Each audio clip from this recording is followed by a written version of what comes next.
Figure it out.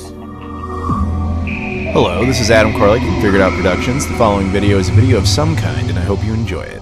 Hey guys, it's Adam here, and welcome to PlayLoad. This is all my video game pickups for the month of August 2023. And so if you guys do me a favor, before we get into all the video game stuff, which you can see there's quite a spread of things, if you guys do me a favor and like this video, comment down below, subscribe if you've never done that before, and check out all my social media stuff in the description. I've got Twitter, Instagram, Facebook, Discord, Patreon, my travel channel, Spreadshirt, all sorts of stuff. Appreciate the support. Now, thank you for that. So this was a weird month for me, and I do apologize up front because I am currently nursing a bit of a cold or a flu or something I got in Amsterdam, which we'll get back to. But anyway, yeah, so I'm not feeling super great, so appreciate your endurance of my little bit of floatiness right now, to be honest, from cold medication. So get a unique video out of it. Yeah, we're going to talk video game pickups. So at the very end of last month in July, I was at a convention called the Mo Game Con in St. Louis. Now, there were a couple things I got at that convention I could not put into the video for last month simply because the convention was the day the episode came out, which, you know, makes sense. So, came back here, held on to it, and now we get to show it to you. I got some original Xbox games from there, but like an idiot, I kind of accidentally mixed them in with games I picked up at a convention I went right after, so I don't remember which games came from which convention, but yeah. So, what I do know for sure is at Mo Game Con, which is an awesome convention down there. They've had me as a guest every single year, so I appreciate them bringing me out, and hopefully we get to go again next year. One thing I know for sure that I got there was this t-shirt, yay, which was a cool shirt. Yep, Mo Game Con. Yeah, there you go. Great shirt with the sword and all that. I also got this from Jason Broussard. He's just a guy, very cool dude who sells a lot of stuff down there. He just gave me this as a little freebie thing. It's just a little Mario card that's certified or graded. It just says, I love video games. It's just a freebie thing. So it's just kind of a cool little thing you just put on display. So thank you to him. And the rest were games. Again, some of these came from Mo Game Con and some came from Long Island Retro. I just don't remember which. Top Gear RPM Tuning. Monster Hunter 4x4 World Circuit, Namco Museum, which I had forgotten there was even a version of Namco Museum on the original Xbox, but that's cool. It's got Pac-Man Arrangement, Pole Position 2, Dig Dug Arrangement, and then Galaga Arrangement. Plus, new games and other Namco favorites, and there's more content on the back. But anyway, yeah, it looks like it has both versions of Pole Position. Anyway, yeah, so there was that. NBA Street version 3. The GameCube version of this is unique, by the way, because the Mario characters are in it. The PS2 and original Xbox version are more vanilla. So if you ever find the GameCube version of that, go ahead and get it. Alter Echo, right there. Cat in the Hat, based on the extremely bad Mike Myers movie. And I know there's people out there that like it for some reason, but no, bad movie. And Marvel Ultimate Alliance, which is, if I remember correctly, is an okay game. But yeah, so some of those came from Mo Game Con, and some came from Long Island Retro. If I wasn't clear on this, and I wasn't because I didn't say it, if you haven't seen my other videos, on the original Xbox, my goal is a complete global set. I want every release. And so I've got all the Japanese exclusives, I've got all the European exclusives, I've got all the Australian exclusives. There's one South Korean exclusive I've got, and then there's one that's exclusive to Taiwan I've got. It's just the American stuff, ironically, I don't have completed. So at cons, I just kind of chip away at it from time to time if I find any cheap ones. There's not too many heavy hitters in the original Xbox. It's getting worse than it used to be, obviously, but I'm glad I got as many of them out of the way as I did. But from Long Island Retro, which was a con I did shortly after that in Long Island, New York. Again, they flew me out as a guest and everything. That was my first time at this con. That con was really cool as well. That one has the unique advantage that it's inside of like this aviation museum. It's called Cradle of Aviation Museum. And so there's just like planes everywhere. And that's like the convention floor. It's really very neat. That one I did a panel for and everything. Actually, you can see the panel. I'll put a link to it in the description. Most of the time when I do a panel at a con, like I did one at Mo Game Con. Actually, my panel buddy in that one was Boogie, which was interesting, that he and I, like, we had met a couple of times, but we'd never really been, not that we weren't friendly, we just never did more than a hi, how are you doing, hi, how you doing, and all of a sudden we're on a panel together, so that was interesting. But at this con, at Long Island Retro, they actually uniquely, they filmed it, and then they actually gave me the footage to do whatever I wanted with, so I just uploaded it raw onto my unlisted channel, which is a secondary channel I just use for Patreon stuff, mostly. So you can get early access to all my videos and all that sort of stuff. It's all over there, but a couple of videos just come up as like extra stuff that I think the main audience wouldn't really care about it because it's a little niche, but if you're interested, this panel was primarily focused on prototype consoles. So for like an hour, we were talking about the history of the Nintendo PlayStation when I had access to it, the Sega Pluto, of course, excuse me, the Atari Jaguar dental unit, as well as a bunch of other stuff. It was a fun panel. If you want to see it, the link's in the description. But yeah, so at that show, I got a couple of random items in addition to some of those games. I had a badge, of course, and I got a couple of Xbox original demo discs. This is the Metal Arms Glitch in the System demo disc. This has never been opened. I have no intention of doing so. I have an affinity for random demo discs, particularly from consoles I'm more passionate about, say like the original Xbox, the Dreamcast, what have you.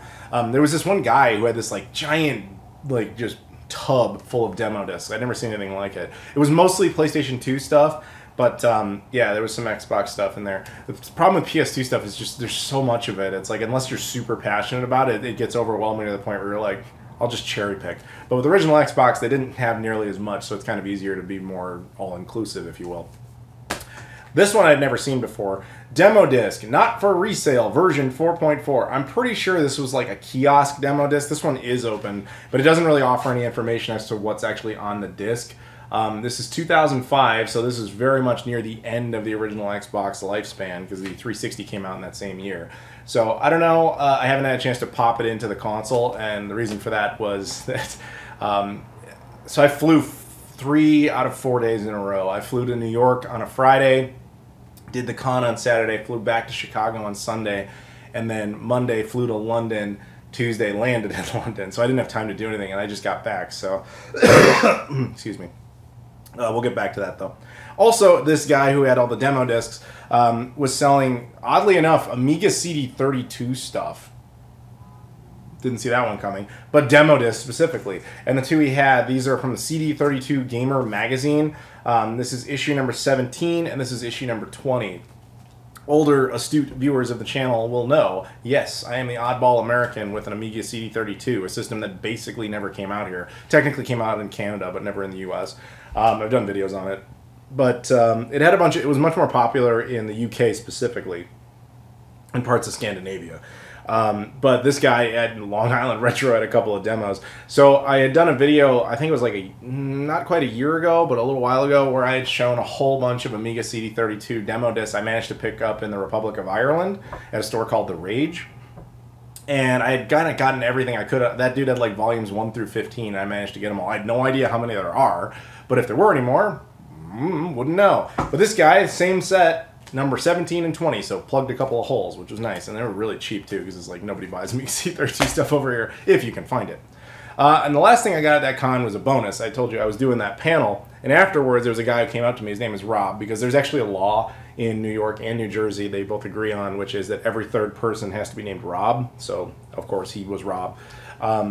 And he came up to me and he said, hey man, I messaged you like years ago with some Shenmue stuff I wanted to send you, and I just never got around to it, but since you're here, I just thought I'd give it to you. So appreciate that. He didn't have to do that, but he did it. It was some Shenmue promo stuff. He said he worked in an electronics store at the end of the 90s, and that's where it came from.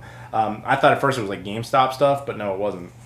This is a promotional standee, so it has like a cardboard thing. It's never been folded, so I have no intention of doing that. But basically the idea would be you'd fold it and then just kind of like leave it up on a counter, and it would just display this artwork of the game. So that's very neat. And the other thing is this, like, I don't know exactly what this is. It almost feels like a mouse pad, but not thick enough. It feels almost like a mouse pad sticker or something. Like, clearly this was meant to be like part of some other tapestry of something. I don't really know. But either way, it's just a cool little piece of promo merch. So huge shout out to Rob there for hooking me up with that. Now, as I mentioned, I went off to London the very next day. I got there and I was waiting for my girlfriend to show up at London Heathrow for her flight. And in doing so, I was chatting with some of my buddies in the UK. One of them also lives in London. He currently works at Square Enix. He used to work at Sega. Excuse me. Again, I'm sorry about that. I told you I was sick. I warned you. Bad cough, bad cough.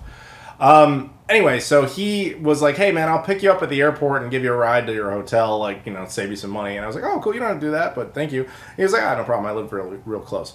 So we hung out for a bit, and he just decided to give me something, which he did not have to do. And in some ways, I wish he hadn't done it because it ate up so much in my suitcase, but that's totally fine. That was very nice of you. It prevented me from buying stuff, which was smart.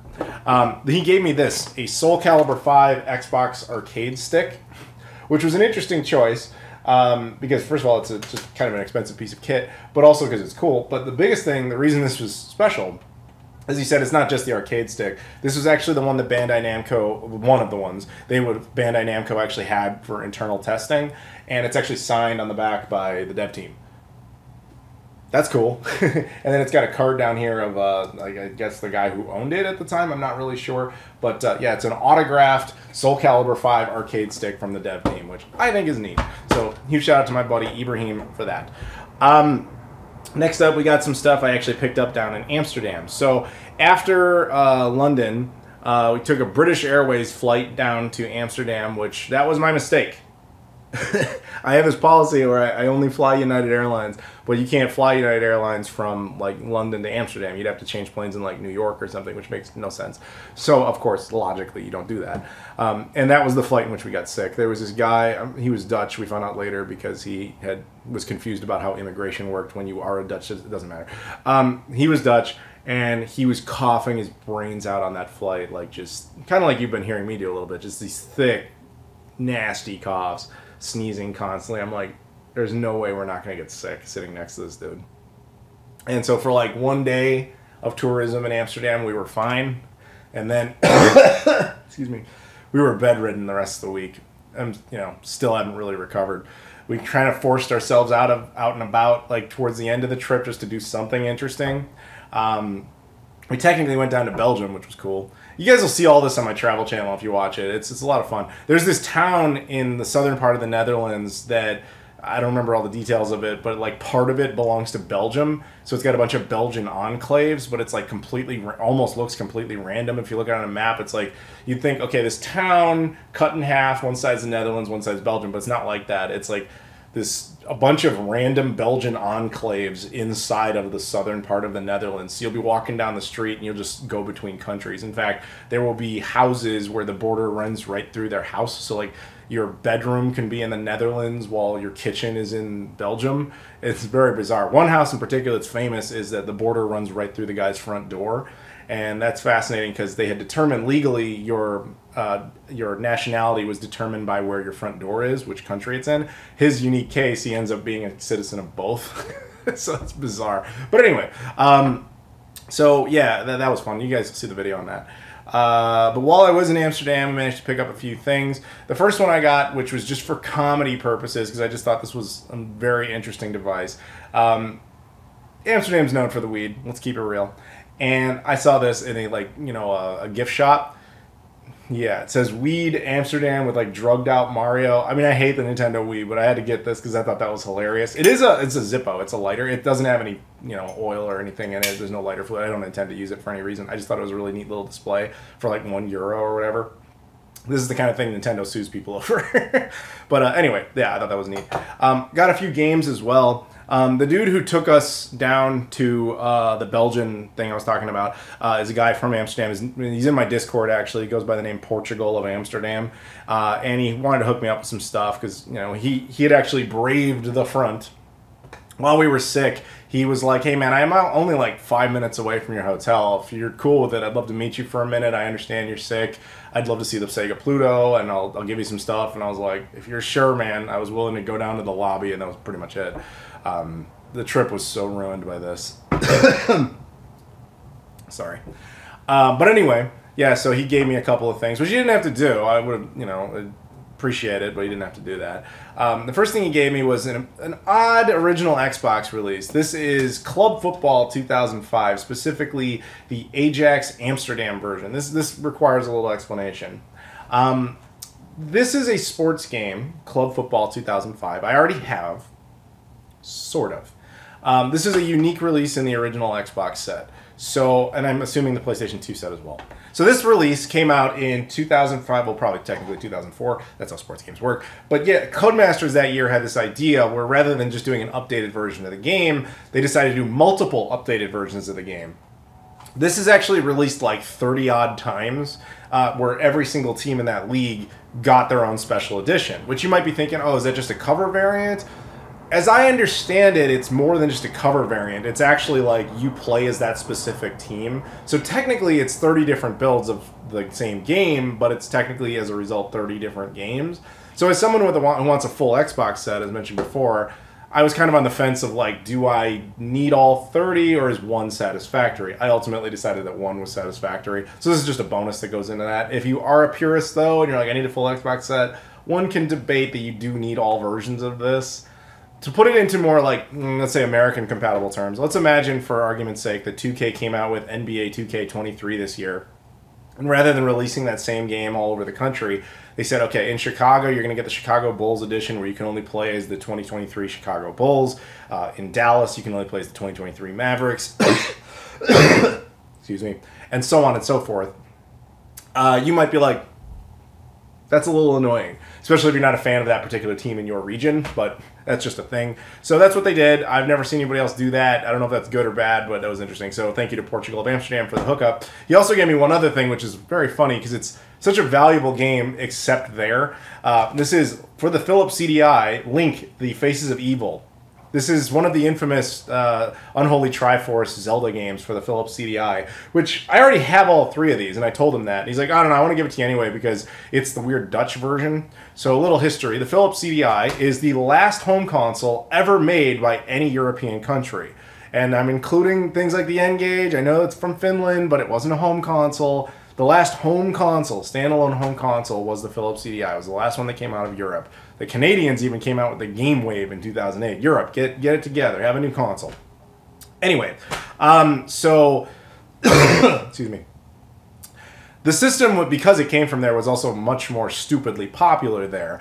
And to the point where even the Zelda games over there are not particularly valuable, but they also made the mistake of a lot of them not being dual language. This is only in Dutch, which is, to me, of absolutely no use. I do have this game already. I've got it in English. It's totally, whatever. I didn't need this. But he was just like, yeah, it's worthless here because the English ones you can have some value on. The Dutch ones are basically worthless. So that was just a nice little odd variant bonus type of thing that he hooked me up with that he didn't have to do.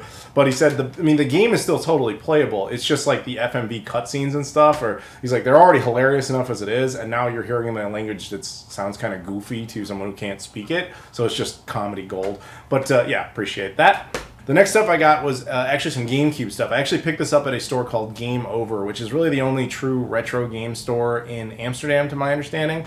Now, the thing with the GameCube is, my rules for it are different than, say, the original Xbox. The original Xbox, I want a full, complete global set, right? The GameCube, I decided to whittle that down to, like, I just want every game that came out on the GameCube that didn't come out on the original Xbox, and once you eliminate that, it becomes vastly more plausible. Now, much like the Xbox, the North American stuff I'm missing tons of, but the regional stuff I've been focusing more on. So, like, Japan had like 80 exclusives for the GameCube. I've got like 78 of them. I'm only missing like 2. Europe is funny because it did not get a whole lot of love from Nintendo in the GameCube era. It only had like 10 exclusive games to it, and a few of them are like all from Kokoto, which is all French exclusive stuff, or Ubisoft, which wasn't the global power that it is now. Like I would argue like maybe half of the regional exclusives for the GameCube are made by Ubisoft. And none of them are really that great, except for Franklin's Birthday Bash. Mad respect, the greatest game ever created, birthday anniversary or whatever. Greatest game ever, as everybody knows.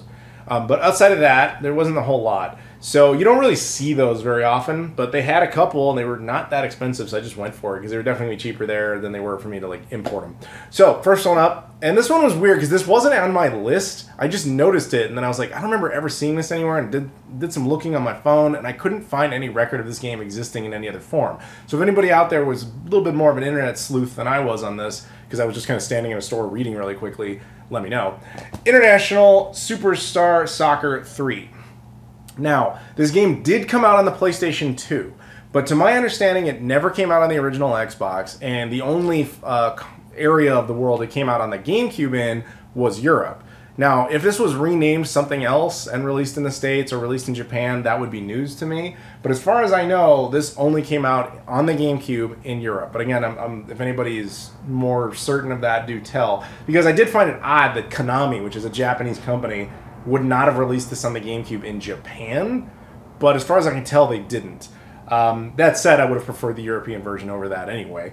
But yeah, also International Superstar Soccer is a franchise that we've had in the US, or at least we used to, especially because it's called soccer and not football. So I was just a little surprised that I couldn't find any record of this existing by any other name, at least within the US or Japan. But if anybody can solve that one, do tell. But I'm pretty sure this is a European exclusive as a result. One that I'm sure of is this was the other one. This is the more interesting one. Speed Challenge Jacques Villeneuve. I can't pronounce that. Racing Vision. This is a French exclusive game, of course, always is. It was Ubisoft, so there you go. That's about half of them. This one is just, like looks like an F1 style racing game, and this one only came out in Europe, particularly in France. Like I said, like half of the GameCube exclusives are by Ubisoft, and those only came out in France. Not exactly a far cry away from the Netherlands, so it's not hard to see how it got there. Pretty cheap too, so happy to pick that up. Is the game any good? Probably not, but I don't know. All the same, good to get those kind of off the list. Because like I said, there's only like 10 GameCube European exclusives. It shouldn't be that hard. The problem is just finding them. I have noticed lately, particularly in CEX, which is like a chain of stores throughout Europe, they are getting much better at having bigger GameCube selections. I think there's just people trading it in more, but it's always kind of make fun of myself here, but it's stuff people actually want. It's things like, the Mario games, Zelda games, all that. People aren't really trading this in because nobody cared about it in the first place, right? But whatever. Point is, I got a couple games off the list. Now, we have a couple of oddities here. We got 2 packages and 2 oddball items. I'm going to show you the oddball items first, but keep in mind, I don't own these. Every single item here of these 4 is just basically teasers for upcoming videos because I think they're kind of interesting. So 2 of them are on loan to me and 2 of them are my property. So the 2 that are on loan to me, first up, this is the PlayStation 1 debug kit. I am not the owner. My buddy Sunshine, who's a member of my Discord, you guys should totally join my Discord, by the way, because we all talk about obscure stuff, help people find stuff. It's a lot of fun. He found this in, I think it was like a Goodwill or something in West Virginia of all places, like years ago. It's actually a PAL PS1 debug kit, and we'll talk all about it. I'm going to make a dedicated like rare variants video to it at some point, but I just kind of want to give you guys a little teaser of what was to come.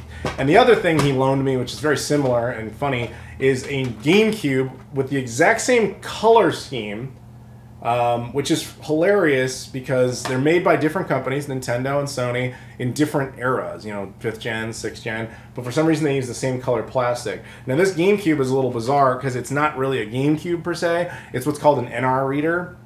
And again, this will get its own video. It has a USA and Japan switch on it, which was kind of what I was talking about before. Nintendo really didn't seem to care about Europe when it came to the GameCube. It's just like, it has to come out there, but we don't really care because there's never a PAL switch, ever. But yeah, basically what this is this is a testing center for developers. This thing, ironically, can't even read GameCube games, at least not normally. It reads what are called NR discs, which are basically like prototype versions of stuff. But again, this will get its own video. We'll talk about it later. Excuse me.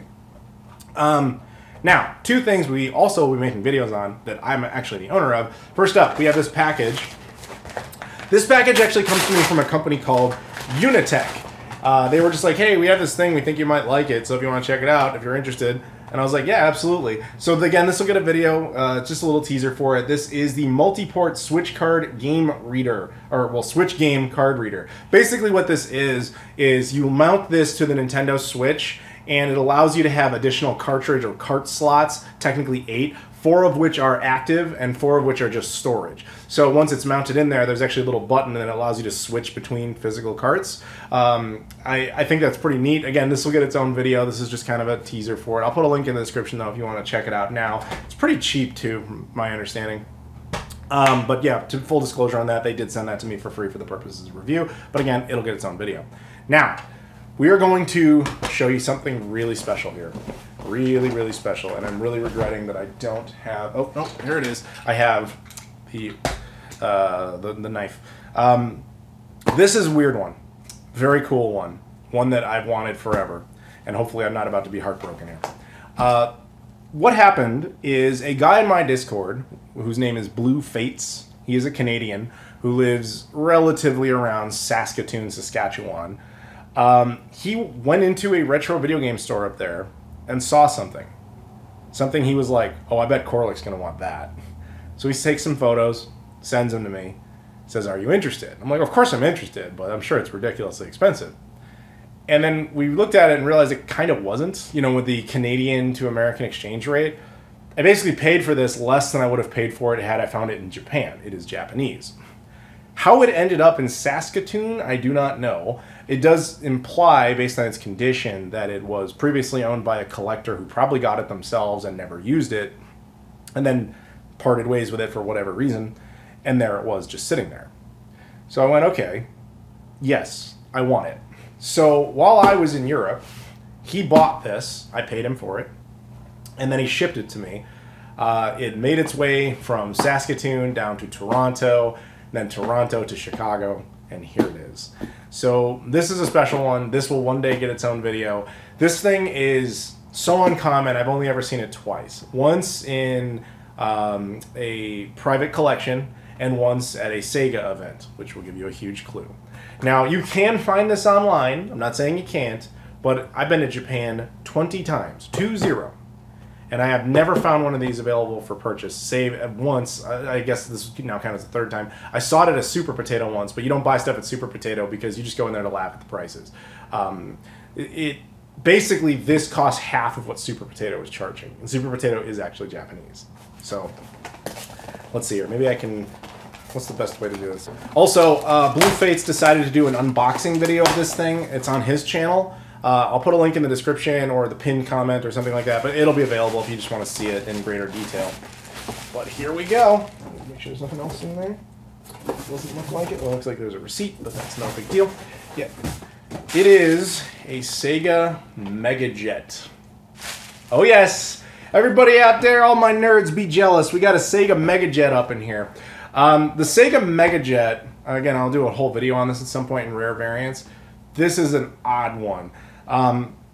Basically, the Sega Genesis, or Mega Drive, was not doing very well in Japan. And one of the ideas that Sega had to try and promote success of the Mega Drive in Japan was, because they were kind of locked into this place where they couldn't get rid of the system because it was too successful in North America and it was too successful in Europe, but in Japan it was a flop. So they had to stick with it. They didn't have a choice. So they kept trying to come up with odd ways to make the Japanese like it. This was one of those approaches. So in this case, they developed a portable version of the Mega Drive that has no screen. Which sounds really bizarre at first, but their simple planning was, this thing will be used specifically with airlines, notably Japan Airlines. Sega and Japan Airlines cut a deal together that basically said, on our flights, you'll have Mega Jets. And that's part of where it gets its name, if not entirely where it gets its name. And then kids can play on our Mega Drive on the flight, and then they can, hey, this was great, I love it so much. When I get home, Mommy, Daddy, buy me a Mega Drive. It did not work. It did not work at all. And so what they ended up doing with them is they had to slightly modify the power supplies and so that they could be used in homes, and then they ended up just selling them what they had left at retail just to get rid of them. That's what this is, the retail version. The actual like Japan Airlines version, I don't know if you can even get that. There might be like a handful of those on this planet. But yeah, that's what this is. The Sega Mega Jet. This was a huge disaster for Sega. I wrote an entire article about why, but we'll do a video on it later. But I just want to see it, man. So you have the system itself still wrapped in its wrapping, which is great. And under that, you have a couple of things. We've got a power supply, which is European, oddly enough. I don't entirely... That even raises more questions. This is a mainland European power plug for a Sega Mega Jet, which, of course, the system did not come out in Europe. So how it ended up in a random store in Saskatoon, Canada, I don't know. This would be the actual Japanese/American style / Canadian style, which is important to note there, power supply, which is basically the same thing that was on like a Sega Genesis Model 2 or 32X. So why they threw in that European one, I don't know. Has standard set of composite cables. It comes with this nice poster of Sonic and Knuckles and just like a registration card. But the system itself is in very good condition. I've held one of these like once ever. Yeah, so the power supply is up there, AV out, because you don't have, again, there's no screen. You have to have AV out. I'm assuming it has RGB capabilities, but I guess I don't know that. I will find that out. The cartridge slot there, which is, of course, designed for the Japanese games. Possibly American games will fit in there. I don't know. I'll tinker with all this later. The only flaw with it is the cartridge slot seems to be a little, like, it bounces up like it's supposed to, but it feels like, I don't know if it's supposed to be like this. Like, it bounces up, but it just kind of feels less springy than maybe it should be. It has a power LED, which will turn red. D-pad seems nice. This seems like this was never played, to be honest with you. Yeah, there's the... Oh, maybe that's why. Okay, off, on. There we go. Yep, it's in the off position now. There's a mode button for swapping between controller schemes. Sega Mega Jet! I am now the possessor of one. I'm looking forward to it. Thank you to Blue Fates for making that happen. That was a very weird, unexpected way of getting one of these. I was always hoping to just find one in a Japanese junk bin. To find a boxed one in amazing condition for half of what I would have expected to pay for it in Super Potato or something like that, that is a win. It's right up there with Franklin's Birthday Bash on the GameCube. So there you go. So that'll do it for this episode. Huge shout out to Blue Fates for making this possible. Shout out to my buddy Sunshine for loaning those to me. Shout out to Unitech for this. Again, this will get its own video. So will all that stuff. Shout out to my buddy Ibrahim for this. Game Over for having cool stuff in stock. Portugal of Amsterdam for the hookup here. Amsterdam for having a sense of humor. And Nintendo for not having one. As well as the good people at Mo Game Con, Long Island Retro, and of course the required Rob plug because everyone is named Rob. So, oh, and Jason for this card. So thank you guys very much. Thank all of you for watching and tolerating me while I'm sickly like this. If you guys could do me a favor though, if you could please, in the description again, follow me on various social media platforms, Twitter, Instagram, Facebook, Discord, Patreon. Really appreciate the Patreon support. As well as check out my travel channel and all that stuff. I appreciate that. Please like the video, comment down below, subscribe if you've never done that before. And thank you for watching, and I'll see you all later.